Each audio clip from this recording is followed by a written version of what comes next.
បាននាំរូបខ្ញុំឲ្យជួបមាសមុំនៅទន្លេអមចិត្តភ្នំបាក់ខាយសូរិយាទន្ទាបហៀមអស់សូសាយចិត្តបងចំបែកនឹកព្រួយខ្លាចក្រែងលែងបានជួមស្រីបងដើរទស្សនាប្រាសាទបាយ័នពិតជាចាយដន់ជួបកែវតូចតន់អូនសាជាថ្មីអូនលេងរបាំរំប្រជាព្រៃមុខឆាងដំត្រីលៀនជលដំរីស្រីល្អដាច់គេបងឈរមើលផ្លឹក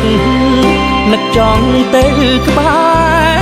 សារភាពសុំស្នេហ៍តែខ្លាចខ្មាំងគេ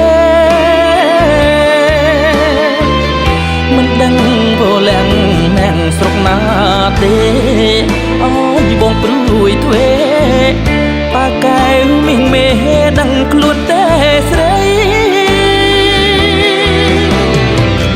ព្រះអង្គគុកធ្លាប់ខ្ញុំយកធុំទៀនអុចបនធ្វើស្ពានបាននឹងសៃមានលៀនជលដំរី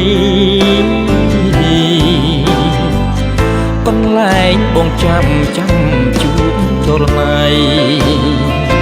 បាហុង3ថ្ងៃផុតចូលឆ្នាំថ្មីបងវិលវ័យហើយ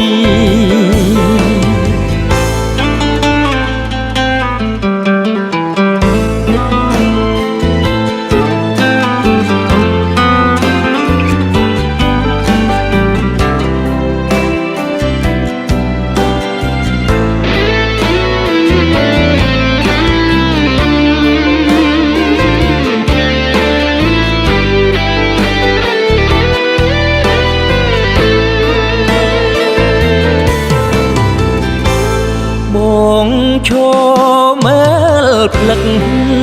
នឹកចង់ទៅក្បែរ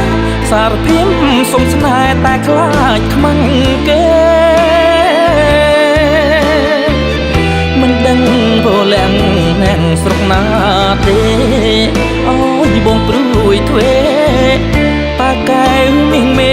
ដឹងខ្លួនទេស្រី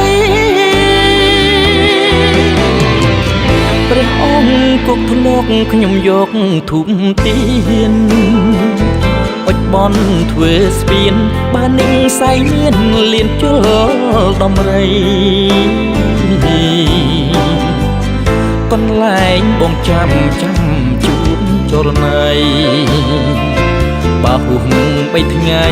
ផុតចូលឆ្នាំថ្មីបងវិលវ័យហើយ